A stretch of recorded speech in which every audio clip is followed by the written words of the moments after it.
Hi Aquarius, here is a general look at your solar chart for April 2016. Now, April is stacking up to be a very sociable time for you.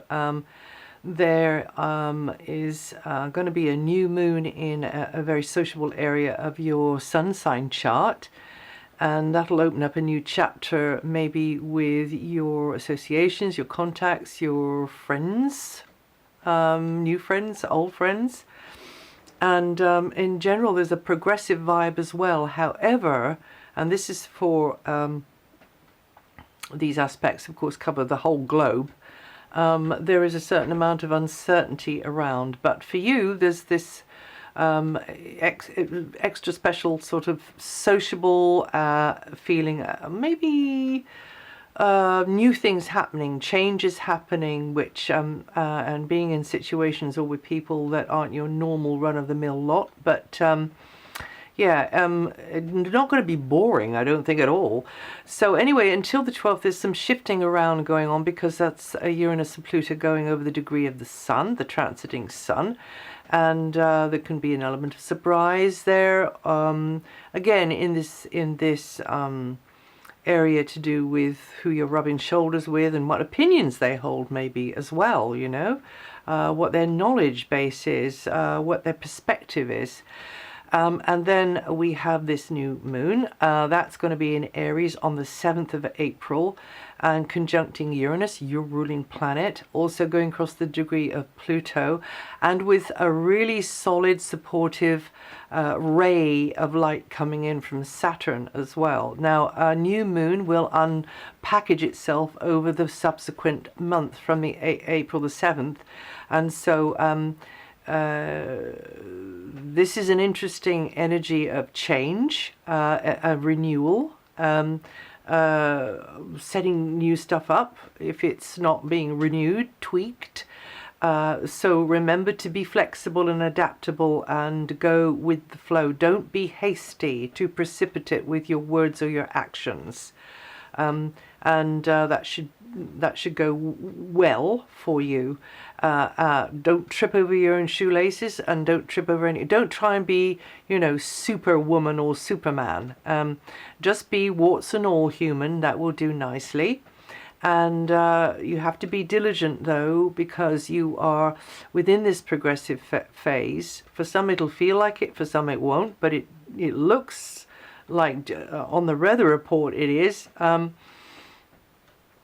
You'll start to realize that actually you are getting somewhere. You're getting closer and closer to that goal that maybe was hanging like a carrot before, and now you're able to get closer and zoom into it. That you have to be doing this steady building towards it, okay? That's the thing. So, okay, so for instance, you want to be in the Olympics, then you have to do the training. But you have the opportunity to use the track and to get the funding. All you've got to do is the training. So it can be like that, or it can be like, you know, you are just about to reach your destination, but for some reason or other, you are kept in a holding pattern up in the air in your aircraft. So you're going to be getting what you want, but you just got to go a bit further with the procedure for a while. Now, across the globe, we're going to have this it's almost like double dealing, in some regards, or secretiveness, or not like that. It might be that it's just confusion. You know, what is real, what isn't, what is true, what isn't. And this is not, don't get me wrong, it's not going to dominate across the whole world, but this is going to be a vibe. This is going to be one of the energy streams in this vibrational weather report I'm doing here. So first of all, we got Mars close to the degree of Neptune. Mars and Neptune close by degree. That's going to be all month, but stronger first half of the month. That can mean uncertainty, you know, who do I go with here? What do I believe? It can mean being of service and just, you know, putting yourself out there, or putting yourself out there for a bigger cause than you are, or something that you believe in. But again, there is this feeling of like it can be a bit foggy, or the duplicitous behavior, or not clarity anyway. So it's not the most brilliant time to make a major decision, I wouldn't have said. And then also second half of the month, although this is all month as well really, but second half of the month we have Jupiter opposing Neptune. This is idealistic Jupiter and dreamy, fantasy-prone Neptune. So then we have to try and separate the real from the ideal. You know, what practical use is this policy, this person, this project gonna be? This event, this activity, you know, just watching your step there really. But if it looks like a duck and quacks like a duck, then it probably is a duck. And keep away from anything dodgy, because there's likely to be more of it about, or anyone dodgy, you know. Again, major decisions coming a little bit later, because not having all of the facts, or maybe it's not just that, maybe it's just that in this stage in the evolution or the procedure or the program or the process, you haven't seen enough of how it's panning out to be able to make that take that informed decision or action. Could be like that. At the same time as this is going on, Jupiter and Saturn are connecting with each other in a hard angle. So I would say time for cautious, gradual, no rush, expansion. Yeah.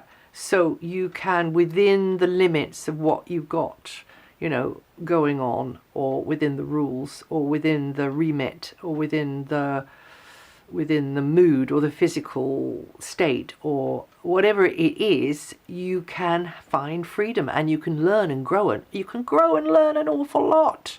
There's a huge amount more choice and range of options there than at first glance, maybe.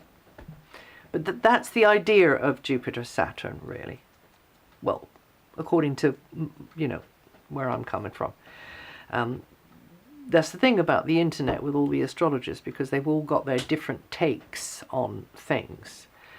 So there could be some tension, there could be some obstacles, but if you minimize them, and it's always us, these energies are all neutral.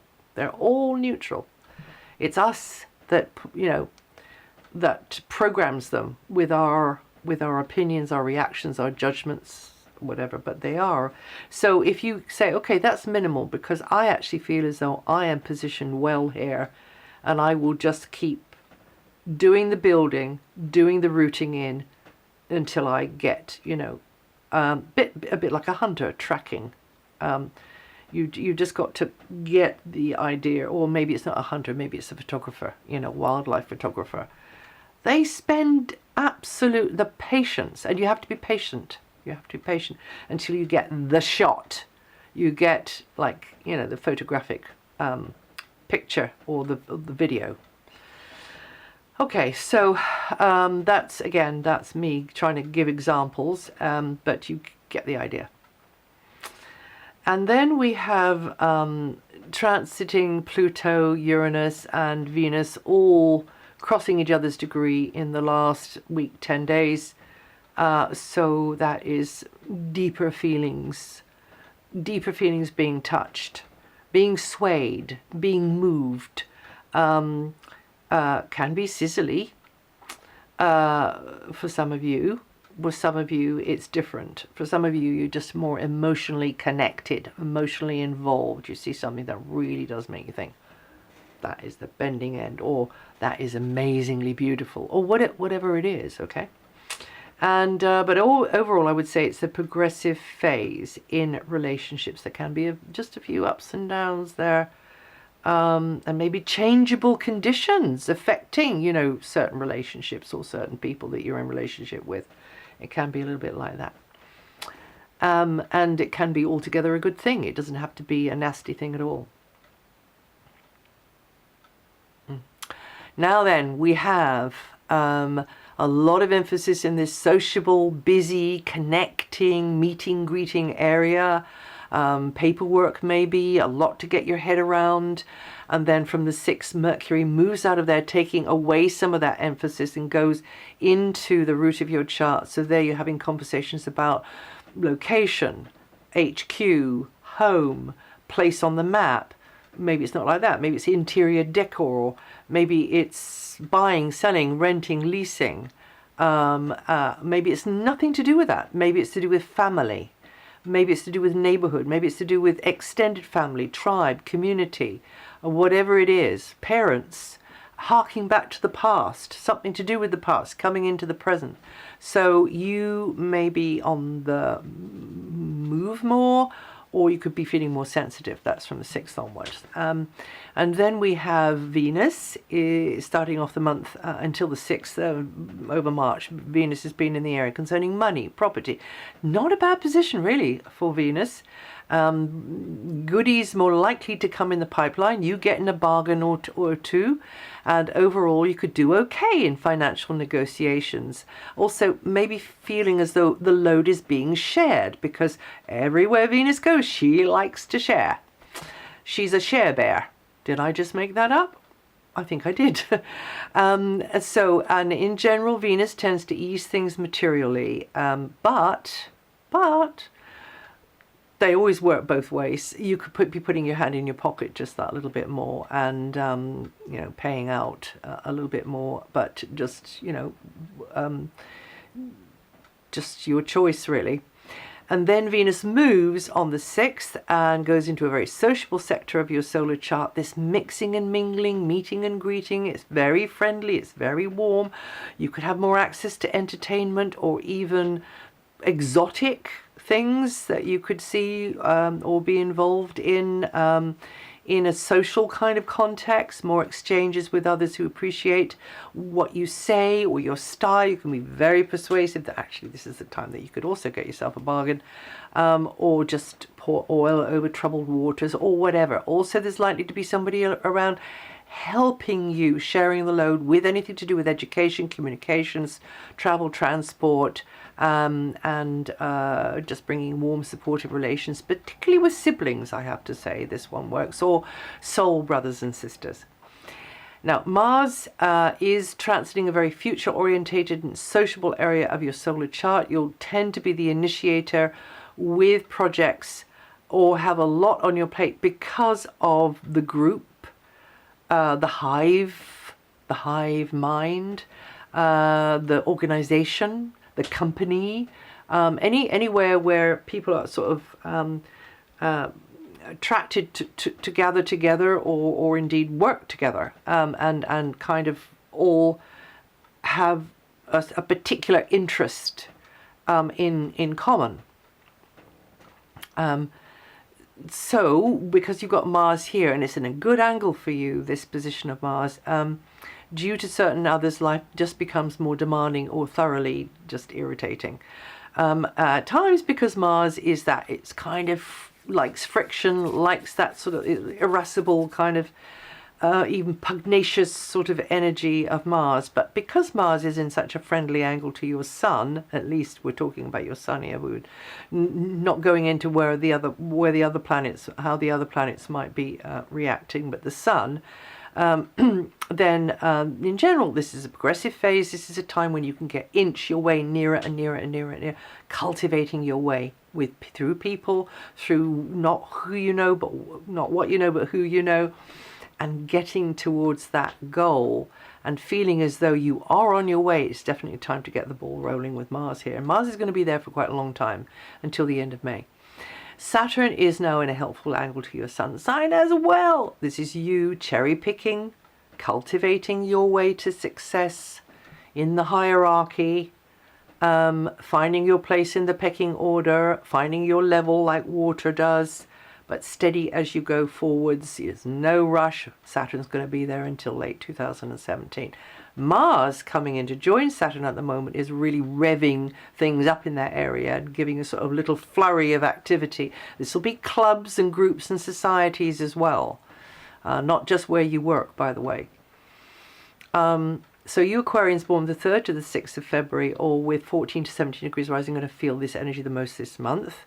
And then we have Jupiter in putting a beneficial emphasis on your joint financial area, what is again shared with another, whether that is an outside agency or whether that is somebody in your personal life, but materially in general life is going to improve, and it's been in there since last September, will be in there until this September as well. So this can mean more money, possessions, improved physical conditions, and you just find those sorts of things easier to access through a key relationship, right?